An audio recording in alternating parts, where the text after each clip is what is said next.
Alright, here we go. The 5 love languages. How to keep your romance alive in your relationship. Now, often this is like, have you read that book, The 5 Love Languages? Yeah, I've read it a while ago. It's a free online test you can do. I don't sell it. I'm not affiliated with it. It's a great test. It's not. Is this audio? It's going to be okay. The light's alright. It's a great test to do if you're in a partnership with someone, or if maybe you're dating, or just even, it's a really powerful one. Like, people use this book in just the dating scene, but it could be about friendship with people, or if you're mentoring someone or coaching someone, or even living with someone, understanding what their love languages are. I mean, if you walk up to your housemate and say, hey, what's your 5 love languages in most important order?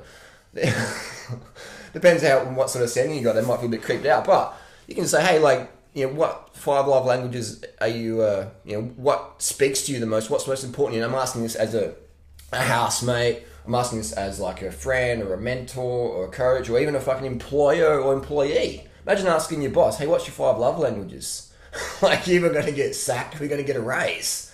Because they're like, wow, you're trying to communicate with me. So it's about, this is really powerful in that you understand people's needs. Everyone has needs, and communication. The quality of our communication is the quality of our life. I'll say it again because it's so important. The quality of our communication determines the quality of our life. The quality of our life is in direct proportion to the quality of our communication. So do that love languages test, or have a look down below. Just Google it up. Even if you click off the video now, just Google it up. 5 love languages online test. It takes 4 or 5 minutes. It's a really powerful one to understand the 5 love languages. Maybe there's more, but we're starting somewhere now. We've got 5. We've got better communication skills. We've got better understanding of what we need. Hang on, sorry. Anyway, so the 5 love languages again is, we've got acts of service, quality time, physical touch, words of affirmation, and gifts. So we use the bicycle as a metaphor for the 5 love languages as an example. So one could be gifts. So let's say someone gives you a bike. Okay, that could be really important to you. Another one could be, another language is quality time. So you have a bicycle and they spend time riding the bicycle with you. They don't fix the bicycle, they don't give it to you, they don't give you words of affirmation, they just spend time riding the bike with you. So that's quality time. Also, we have acts of service. Could maybe, you know, you're riding along, you get a flat tire, and someone helps you fix the flat tire or adjust your seat height. That would be an act of service. So we've got the gift, someone giving you a bike. We've got acts of service, maybe helping you fix the bike, quality time, riding the bike with you. Words of affirmation. Hey, you could be a really good rider. You know, you're riding really well, or things like that. Words of affirmation. Another one could be physical touch, where that's probably a bit creepy, and that someone touches you on the bike, but maybe they push you up the hill. But like, you see me, if someone rides with me and they're straggling a little bit, I'll give them a push on the back. It's called spotting, where you get your hand on the small of the back and just give them the push. That first happened to me in 2003 when I was riding with Team Once, the Spanish team, and I was struggling up a hill, and I had this hand of God just push me in the back and push me up the hill. It was a really good feeling. So physical touch. So that's the using the bicycle as an analogy. So understanding that you can put that into your relationship. That's the title of the video is, how to sustain romance in your relationship. And I would say starting with understanding your 5 most important love languages. Understand what the 5 love languages are, rather, and what is most important to you.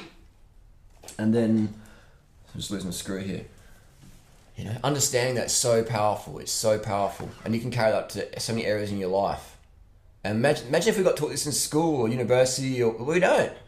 You get on Tinder or rsvb.com, or you go to the nightclub, you drink a few beers, like no one's talking this shit, you're just like tanked. And even if someone walked up to you and said, hey, what's your 5 love language? You'd be like, fuck, I've had too many fucking champagne, or what? You just wouldn't really be able to get it. That's why I recommend girls and guys don't drink, man.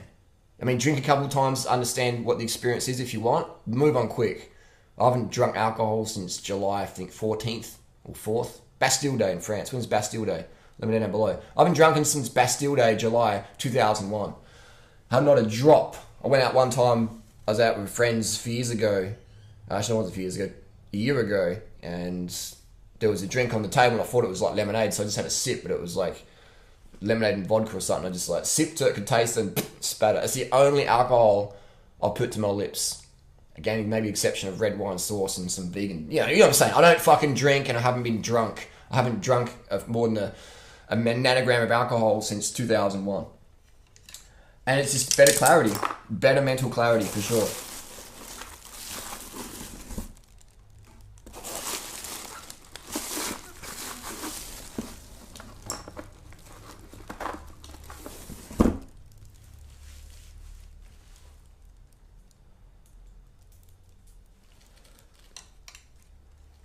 So that'd be my tip, is get off the booze, understand what your love languages are, develop the confidence that you can communicate these with people. And if you can't, let's say, you go, oh, this is a really cool video, like, I'm going to go and talk to my partner. Oh, actually, no, I'm not. I feel embarrassed.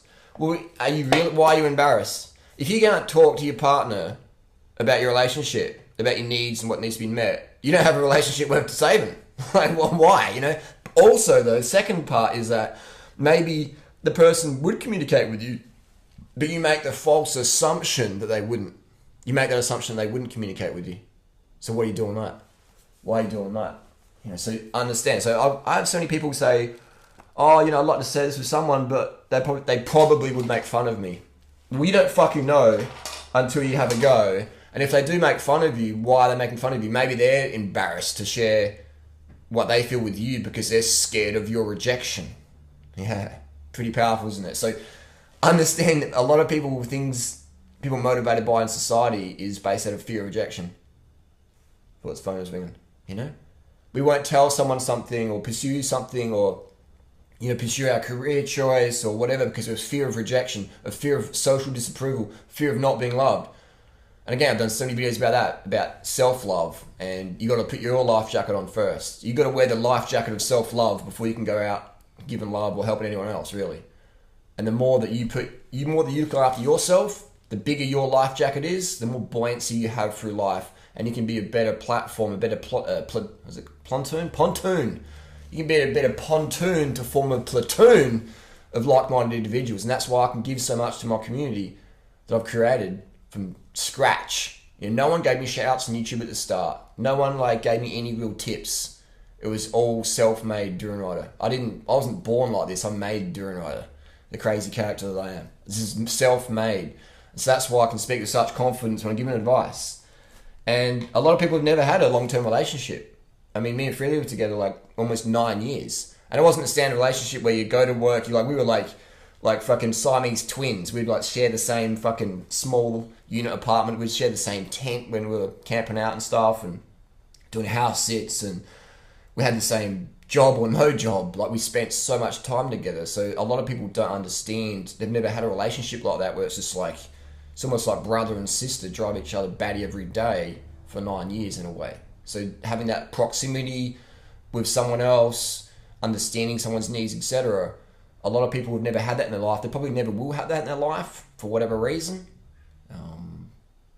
But when I read some of the comments people write, I'm like, man, you've never really had much of a relationship, have you? Or if you have, it's not really that close, So I would say that the quality of our life is in direct proportion to the quality of our relationships. The quality of our life is direct proportion to the quality of relationships. And those relationships are based on communication. It's not trust.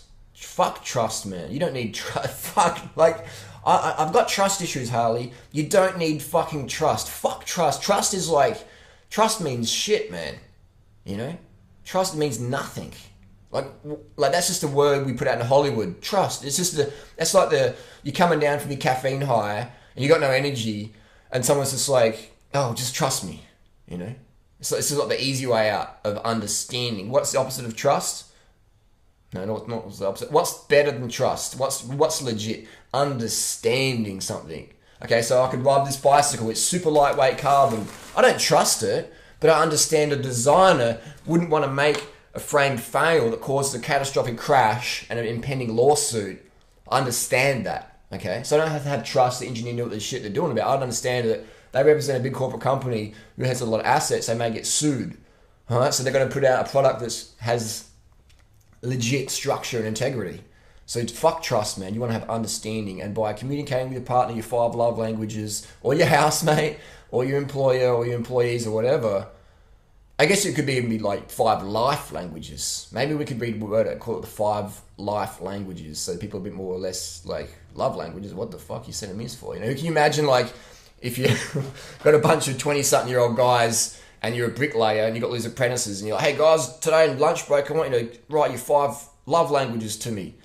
It ain't going to happen. But if you said, hey guys, what's your 5 life languages? You know, what really gets you going? You know, how can I better meet your needs? Then those kids, those guys are going to be like, oh, this is pretty cool. So maybe we could call it life languages. Maybe they need to update the website. But anyway, that's just a bit of food for thought, a bit of rambling on there while I get the bike done. I don't know, I'll put 1 drink bottle screw in the bike.